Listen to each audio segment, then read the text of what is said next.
Oke, apa kabar semuanya? Apa kabar bro dan sis? Ketemu lagi sama gua Glenn dari Sinfonia Musik. Hari ini hari Sabtu tanggal 25 Juli, kita bakalan ngobrol-ngobrol mengenai audio. Dan malam hari ini gua ditemenin oleh teman gua, Bro Irian Gunawan. Halo. Dari Bengkel Makro. Yes. Nah, malam hari ini kita rencananya akan ngobrol-ngobrol mengenai bagaimana produk DIY itu bisa masuk pasar internasional. Nah, ini ahlinya nih produk DIY ya, yang handmade, yang bisa bikin sendiri tapi dikenal sampai mancanegara. Nah, kita akan ngobrol-ngobrol. Oke, Bro, apa kabar, Bro Irian? Baik, Om Freddy. Koneksi aman ya, mulus ya? Aman, aman, lancar. Audio juga jelas. Ini juga nggak ada delay sama sekali. Mantap lah pokoknya. Oke, Bro, mungkin awal-awal gue pengen tahu dulu kan, kita kan udah lama sebenarnya tahu, cuman kita belum pernah ketemu langsung kan sebenarnya. Yes. WhatsAppan sering, di grup juga sering. Cuman gue pengen tahu nih, latar belakang lu sebenarnya apa sih, Bro? Mungkin pendidikan lu, pekerjaan lu, kegiatan harian lu, bisa cerita sedikit nggak, Bro? Oke, jadi gini Om Freddy, saya diploma 3 perawat aslinya sih. Cuman, perawat? Yes, diploma 3 2007 apa 2006 mungkin. Terus ambil spesialis juga gagal ginjal di Rumah Sakit Cipto gitu. Oke. Itu latar belakang pendidikannya sebenarnya ya. Yes, cuma sampai situ sih sebenarnya. Tapi Bengkel Makro bikin saya resign sebenarnya. Oh gitu? Yes, I have good job, good salary, and good opportunity to make my career higher. Tapi terus Bengkel Makro kayaknya nawarkan sesuatu yang lebih menjanjikan waktu itu. Gimana ya? Ada kondisi biasanya banyak kerjaan itu Om Glenn yang mengikat kreativitas kita kan. Saya merasa di Bengkel Makro saya tidak diikat sama sekali. Satu-satunya mengikat saya cuma customer, udah itu aja. Jadi akhirnya memilih untuk fokus ke situ. Padahal latar belakang pendidikannya di tempat yang berbeda. 2013 ya, 2014 kalau tidak salah saya mulai fokus. Kenapa sih ini ada yang protes dengan logat Jawa? Iya, Sekuannya nih emang. Aduh. Gimana ceritanya? Nah, itu ada megang suntikan jadi megang solderan. Solder. Tolong jelaskan katanya. Oke, tapi jangan dulu jawab, Bro. Kita sesi tanya jawabnya di belakang. Sesi tanya jawab di belakang, kita simpan dulu aja. Nah, sekarang kita ngobrol-ngobrol dari yang kita rencanakan dulu. Nah, waktu lu udah mulai Bengkel Makro, tapi gue pengen tahu mundur sedikit ke belakang. Sebelumnya, kenapa lu atau kapan lu tertarik sama audio, Bro Irian? Mulai waktu main game 2006 di Kaskus. Jadi waktu itu saya pribadi adalah salah satu dari member grup biasa yang juga main game, beli earphone buat gaming, mouse, keyboard, dan segala macam equip yang hubungannya dengan gaming waktu itu. Cuman saya nggak sengaja mencoba waktu itu modifikasi mouse makro supaya bisa layak untuk turnamen. Jadi mouse yang 170 ribuan, 200 ribuan itu saya modif supaya bisa tombol makronya digunakan secara sah di turnamen. Dan ini bukan by firmware waktu itu, by jumper. Jadi benar-benar mouse-nya dibongkar, terus jalurnya kita potong, diloncatin ke switch yang lain.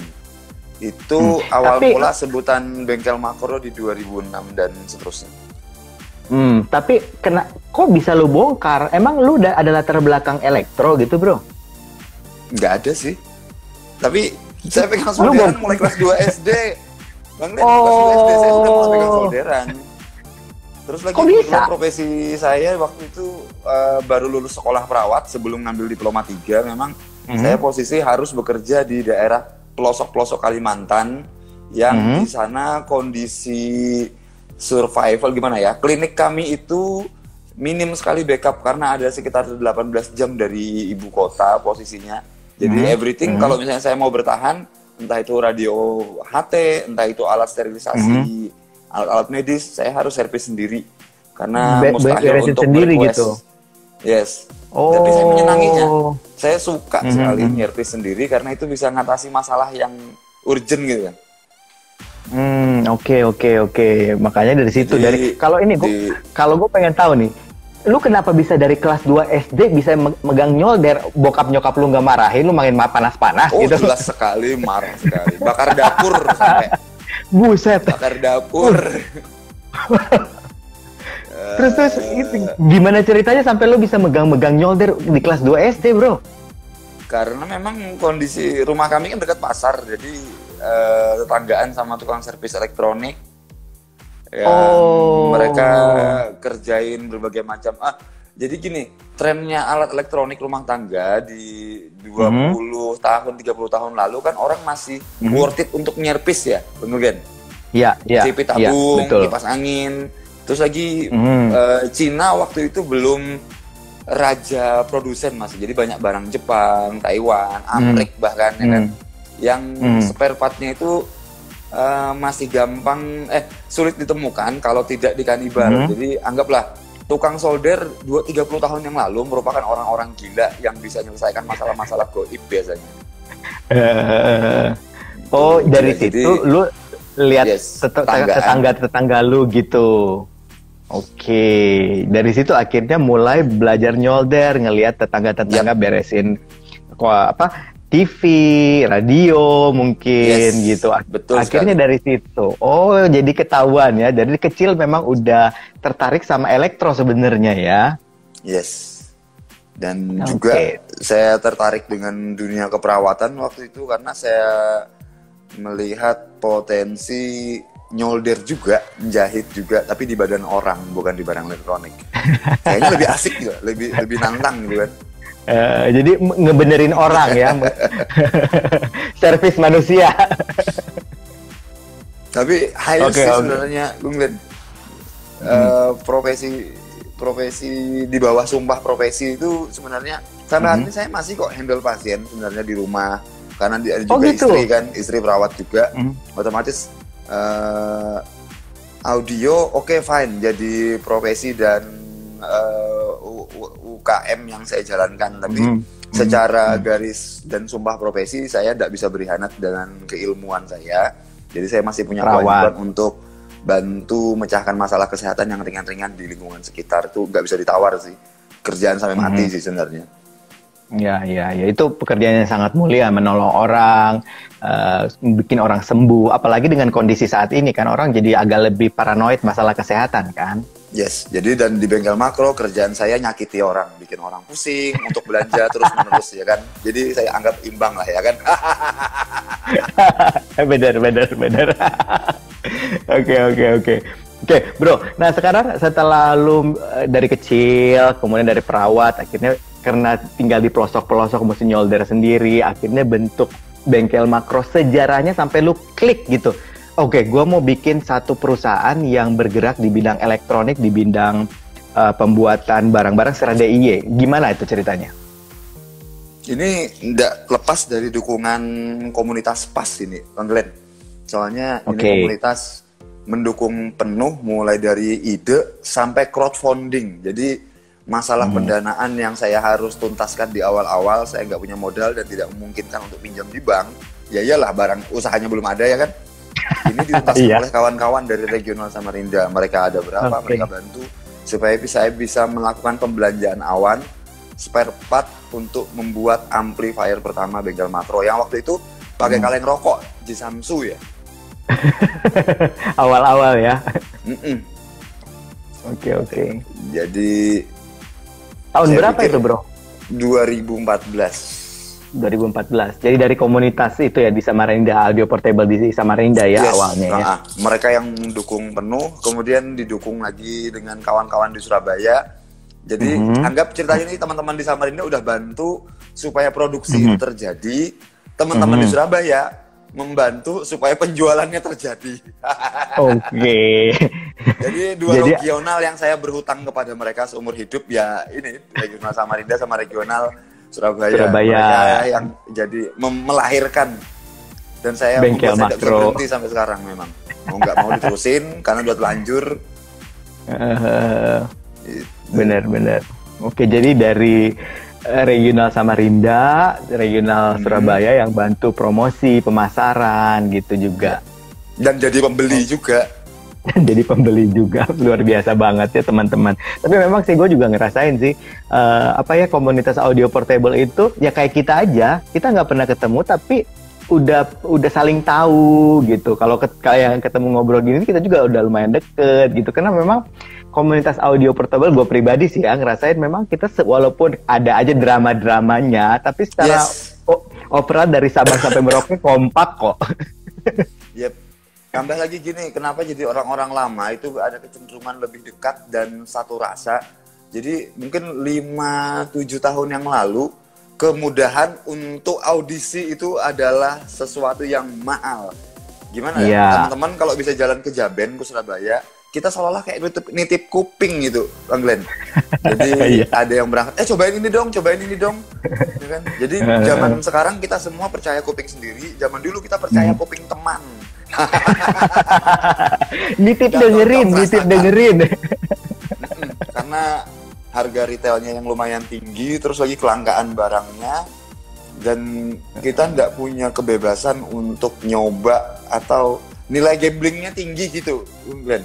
Iya, benar. Saya ingat belanja Sure 215 1.600.000, begitu nyampe saya cocok sama sekali.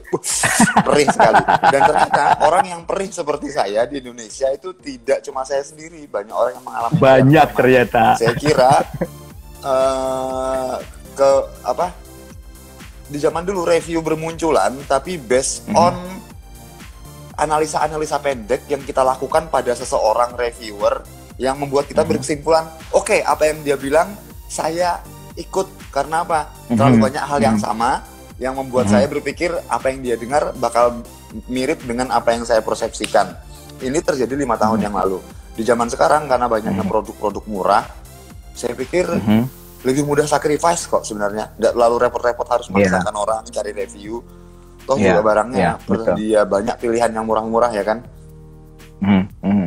Kalau yang dulu kan terbatas dan harganya mahal-mahal, jutaan-jutaan semua. Luar biasa. Zaman sekarang kita udah bisa beli multi driver harga cuma 200 ribuan. Zaman dulu kita harus keluar duit 700.000, Grado itu kayak yoyoan ember plastik cor-coran gitu. Iya. Terus ganti kabel lagi 1 juta 2 juta, ganti kap lagi 500 sampai 1 juta ya kan. Betul. It's so hard untuk punya satu barang yang kita banget, itu perjuangannya tidak sebentar. Kawan-kawan itu ada yang bangun Grado itu butuh waktu 1 tahun loh sampai 1 tahun butuh waktu. Jadi terbayang nggak proses pembuatannya selesai dan kalau sekarang kan ada Tokopedia, orang tinggal klik cocok warna, cocok impresinya, speknya dia mereka bisa baca, 2 jam barang berangkat selesai, ya kan? Langsung beli, bener. Oke, bro, sekarang gue pengen masuk lagi ke bengkel makro nih. Bengkel makro sebenarnya kalau dari lu sendiri itu punya filosofi apa sih? Terus karakter-karakter bunyi yang lu pengennya dari bengkel makro seperti apa, bro Ir? Flat, powerful, clean, separasi, hal-hal yang teknis sebenarnya ini. Jadi itu yang bengkel makro dari awal produknya, karena memang kita fokusnya di awal di ampli. Saya juga berkutat di desain, di produksi, sampai investasi mesin juga dan lain-lain. Kita fokus gimana caranya bisa respect terhadap setupnya orang.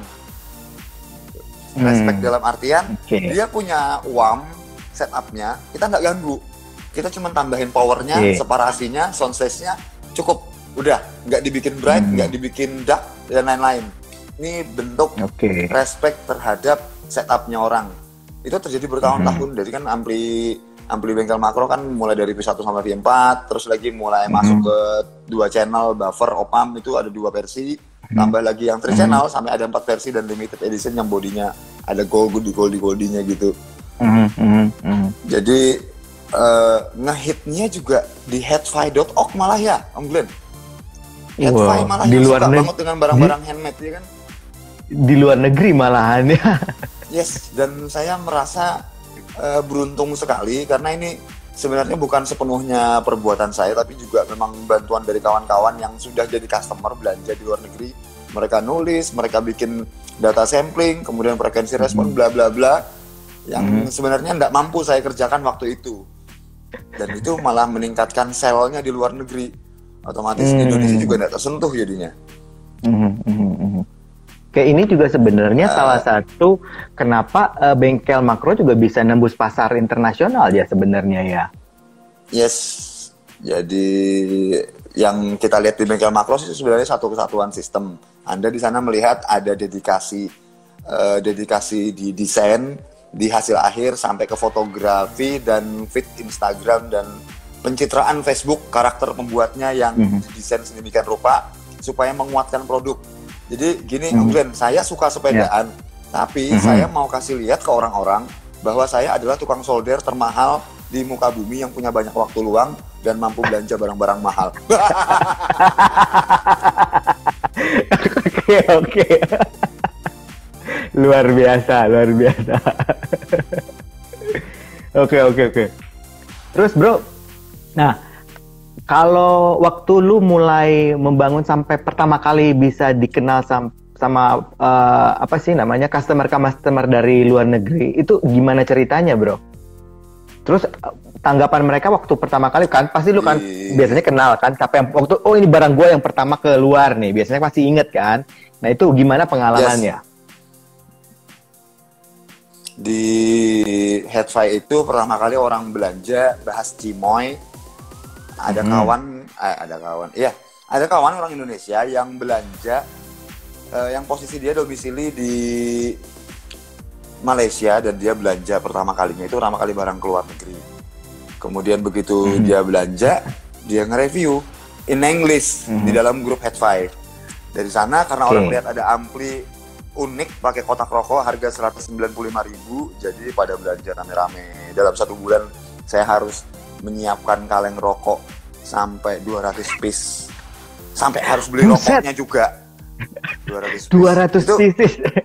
Cuma nyari kotaknya doang ya. Box rokok. Ya, dan saya harus juga datangkan dari Kaskus, dari Bandung juga, dari Surabaya, dari Jakarta, kotak bekas.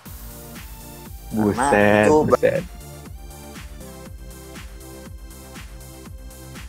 Karena bahan bakunya, casingnya ya itu sih sebenarnya nilai jualnya. Kalau dalamnya kan cuma sirkuit Cimoy yang saya duplikat pure sesuai dengan rekomendasi kawan-kawan di Headfy.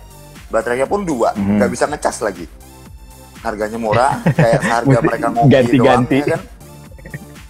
Bisa rolling opam lagi kan. Dan maybe mereka terpesona sama foto juga kali waktu itu. Ya saya merasa jujur, saya merasa terbantu sekali. Tambahan skill fotografi buat kawan-kawan di iWay ini seperti 50% skill Anda diwakili dengan cara Anda memotret. Jadi memotret dan dokumentasi. Jadi tidak ada yang merasa produk Anda menarik kalau fotonya tidak menarik, ya kan? Iya, betul. Kan ada ini bro, ada pepatah kan, dari mata turun ke hati. Guys. Kalau kita dari mata turun ke dompet, ya kan? Iya benar. Mata turun ke dompet. Oke, nah bro, lu kan pasti kan ngalamin kan pasang surut dalam membangun bengkel makro. Pasti kan lu pasti punya tips dah. Sikap-sikap apa sih? Kan kita juga di teman-teman komunitas pasti banyak sekali orang teman-teman yang DIY yang pengen juga berkembang. Cuman pasti ada sikap-sikap mental mungkin atau kesiapan apa gitu yang mereka harus lakukan supaya bisa maintenance ini gitu. Oke. Ini sebenarnya kalau survival bisnis jasa sebenarnya banyak di internet, di ilmunya sebenarnya nggak sulit, Bang Glenn. Kalau misalnya kawan-kawan yang merasa DIY, kan sama hukumnya dengan bisnis jasa umum ya kan, how to survive. Betul. Cuma bedanya ada konsekuensi yang agak perih sebenarnya di awal. Saya merasa juga saya tidak bisa fokus ke bengkel makro jika saya tidak resign. Jadi kawan-kawan, you orang mau gede, mau jadi tukang solder paling dewa, berhenti kerja dulu, berhenti PNS, berhenti pegawai, tinggalkan semua kerjaan, fokus di produk. Setelah Anda fokus, produk Anda terpaksa melejit. Jadi kayak motivasi, oh ini MLM ya.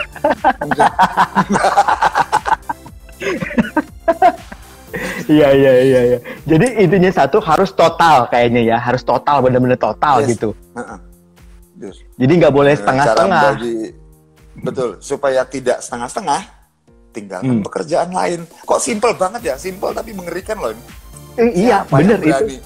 Siapa yang itu kayak misalnya istilahnya analoginya tuh kayak bakar jembatan. Jadi lu nyebrang jembatan, tuh jembatan di belakang lu dibakar, lu nggak bisa nyebrang lagi balik gitu. Udah jalan satu-satunya maju. Yes. Bakar jembatan. Bakar. Oke.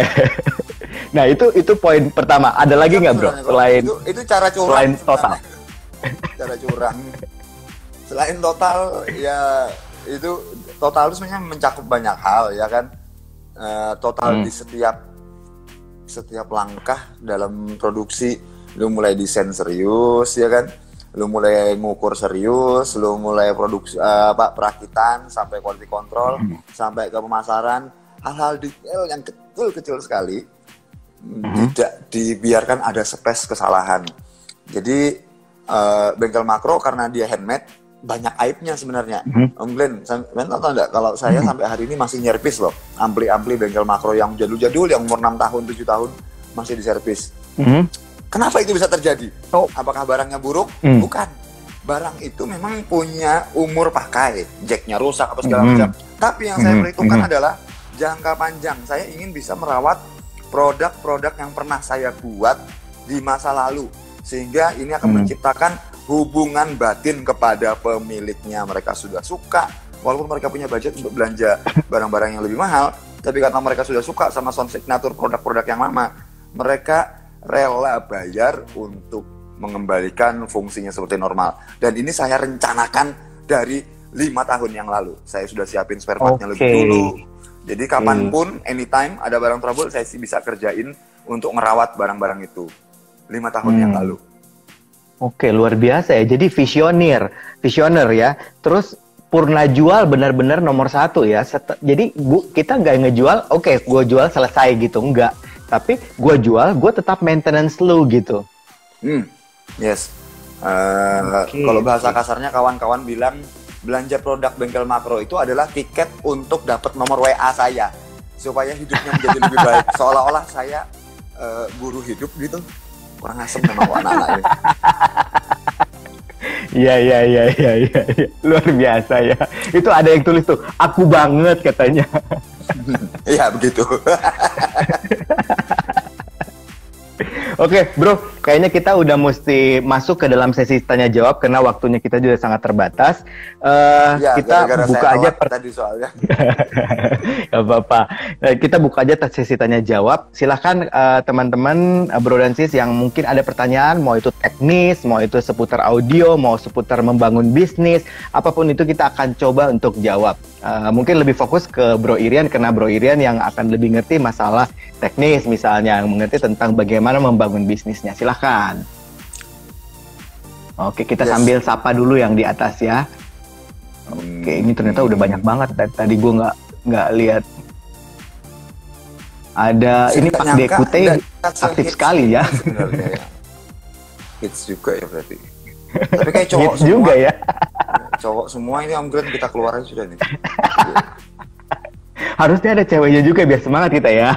Yes. Tadi saya sebenarnya punya niat untuk nongkrong di kafe, tapi lihat crowded suasananya, takut koneksinya buruk. Jadi saya milih bersunyi senyap di sini. Tapi ternyata oke juga kok. Oke, silakan kalau ada yang mau bertanya nih. Dipaksa beli dan terpaksa rela keluar budget. Nggak ada yang maksa, situ aja yang maksa diri sendiri. Kepok.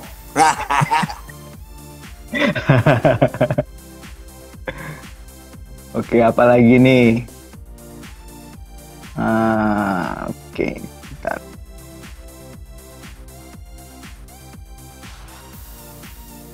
Pakai bahasa asli aja nah, Pak Rete. Nah, ini ada pertanyaan nih dari Fakhrul 317.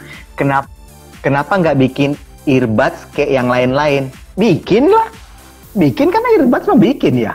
Kan ada Edimon. Ini kenapa kayaknya kurang up to date nih kayaknya. Kenapa nggak bikin earbuds kayak yang lain-lain?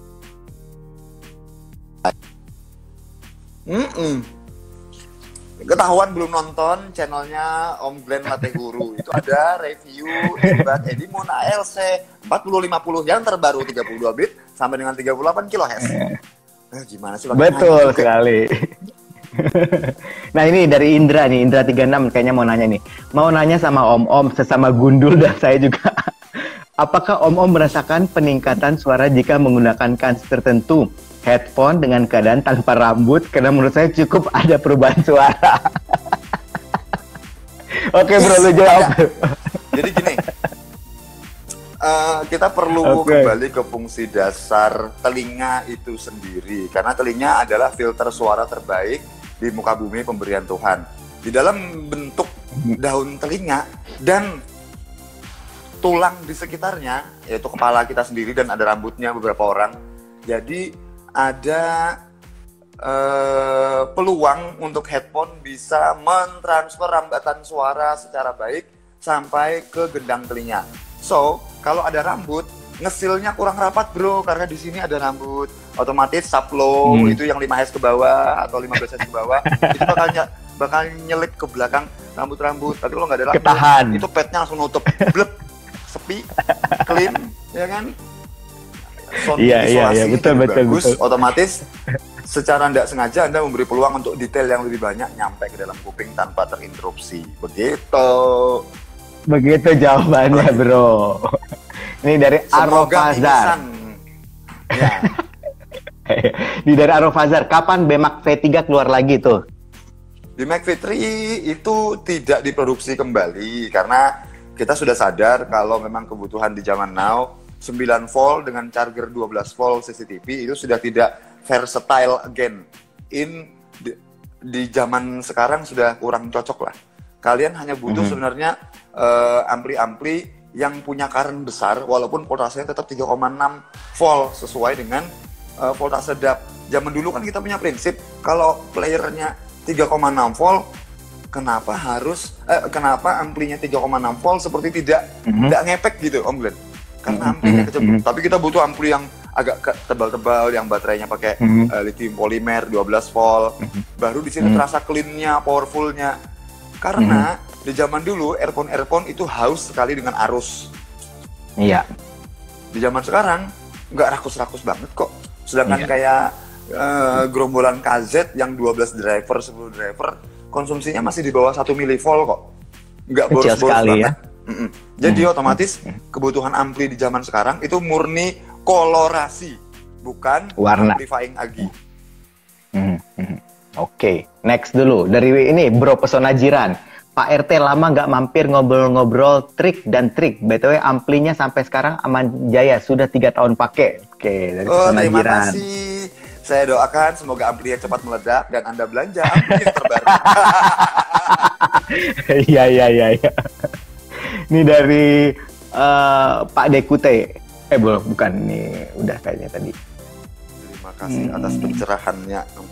Nah, mantan SDC dapetin kabel merah di mana? Juara tuh kabelnya. Nah, ini ada pengen buka rahasia nih kayaknya. Ya, saya mau cerita juga sebenarnya. Jadi, itu gimana? kabel 7N Pure Cooper 26 AWG dengan bungkus PVC warna merah yang Anda lihat selama 6 tahun terakhir. Itu kabel bulky dari Taiwan. Saya belanja dalam kondisi 1000 meter, tapi tidak dalam keadaan utuh satu helai sampai dengan 1000 meter. Saya dapatnya 15 meter, kadang cuma 3 meter, kadang cuma 1 meter 20. Digabung jadi satu dengan total 1000 meter, jadi saya dapat harga lebih murah. Konon, kata produsen pabriknya, itu kabel dipakai untuk internal wiring mic merek Via Blue dan Vermont. Konon. Tapi kan tahu, Via Blue kan mahal. Iya, betul. Vermont mahal, tapi Demon dalamannya mirip, spek mirip, makanya kita pajang di situ 0,36 picofarad dengan 0,028 ohm per meter. Saya mau cerita ke orang-orang bahwa saya punya kabel 1000 meter, itu cuma punya beban 28 ohm. Itu kabel high end sebenarnya.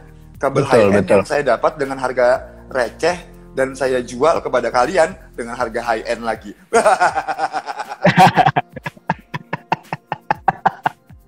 Iya, iya, iya, iya. Oke, oke. Next dulu ya. Ini Kejahatan masih audio. kejahatan audio. Dari Jatingin Pambudi, ada rencana bikin DAP nggak Om Ir? Ada rencana, sebenarnya layoutnya udah lama selesai dari 2015. Lama banget selesai. Berhubung waktu itu Zisan bermunculan, saya pikir I can survive production if China take out. Wah, ini koneksinya agak kurang, ini muter-muter nih kayaknya. Oke. Om Ir, Bro, Irian, udah connect? Oh, oke, udah masuk lagi. Sip, udah. Oh ya, Sempat putus berarti ya. tadi ya. Ya, sempat agak diskusi sedikit. Jadi gimana tadi?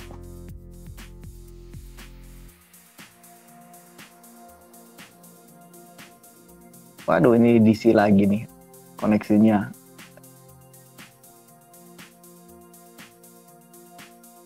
Wah, muter-muter. Cek, cek, cek. Oke, Halo, cek. Bro. Ya. Oke. Dah. Ya. Ternyata ada posisi-posisi yang sinyalnya bagus, ada posisi yang sinyalnya kurang bagus ya. Yes, makanya saya masih keluyuran jalan gitu, muter masih untuk tempatnya luas. Iya, iya, iya. Jadi gimana tadi? Saya nggak nangkap yang masalah DAP. Lu ada rencana bikin ini nggak, Bro? DAP.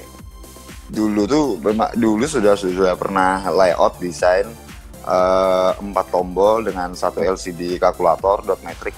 Cuman berhubung Zisan sudah luncur dari Cina, jadi saya pikir nggak usah maksain deh kalau mau yang bikin player atau DAP kotak doang yang tidak fancy, ya kan?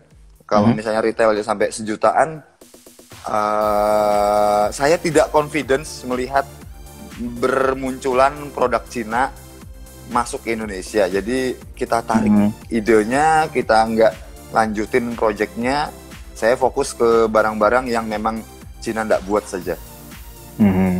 Oke, jadi sebenarnya tadinya ada rencana, cuma karena ngelihat kayaknya potensinya kurang begitu baik, akhirnya kita fokus ke yang memang kayak earbud, amplifier, jadinya fokusnya ke situ. Yes. Terus juga memang kondisinya tidak memungkinkan waktu itu untuk ngimpor bahan baku dalam skala besar memang. Betul, betul. Oke, Bro, ini kayaknya waktu kita, gue hitung itu tinggal 3 menit. Jadi kayaknya untuk tanya jawab kita udah nggak bisa lagi. Oh iya, Jadi, saya juga mau sampaikan Om Glenn, Edimun sampai hari ini bertahan dengan logo Edifier di bodinya, di housingnya.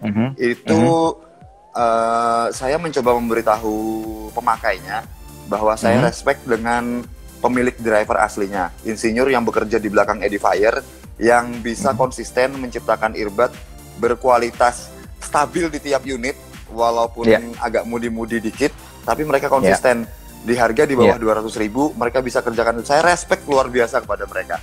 Otomatis saya tidak rela sama sekali untuk mengganti logo itu dari Edimun. Jadi biarin aja di Fire dari tahun kapan sampai hari ini nggak akan dihapus. Walaupun banyak mitos cerita katanya Edimun itu yang tersisa cuma hosting doang. Ya whatever lah, itu pendapat mereka. Pada kenyataannya saya masih pakai driver Edifier H180 kok sampai hari ini. Oke, itu. Jadi buat teman-teman yang tahu tentang Edimun, seperti itu jawabannya. Kenapa masih ada Edifier di produk-produk Edimun? Oke, Bro. Mungkin terakhir pesan-pesan buat teman-teman, mungkin DIY-wire, kemudian pesan buat teman-teman pencinta audio portable yang di luar sana, mungkin kasih pesan akhir lah. Gimana, Bro? Saya kalau ke kawan-kawan di iWay, saya cuma mau pesan belajar jangan berhenti sama sekali. Jangan biarkan satu hari Anda berlalu tanpa hal-hal baru untuk dipelajari. Karena ini cara kita bertahan di bisnis ini. Kemudian kawan-kawan yang jadi penghobi audio, Anda adalah makhluk-makhluk konsumtif. So, pilihannya antara dua. Lu pusing baca review atau pusing karena punya koleksi barang? Pilih mana? Iya. Nah, Itu mari bagus. Benar. Oke bro, kayaknya waktu kita udah tinggal 1 menit ini. Mungkin itu aja. Sama-sama Bro Irian. Minta maaf karena telat 20 menit dari jadwal. Yang iya nggak apa-apa. Iya, yang penting ngecek sama sekali tadi. Informasinya semua yang penting bisa tersampaikan dengan baik ke teman-teman yang nonton. Dan ini juga penontonnya lumayan banyak loh hari ini juga.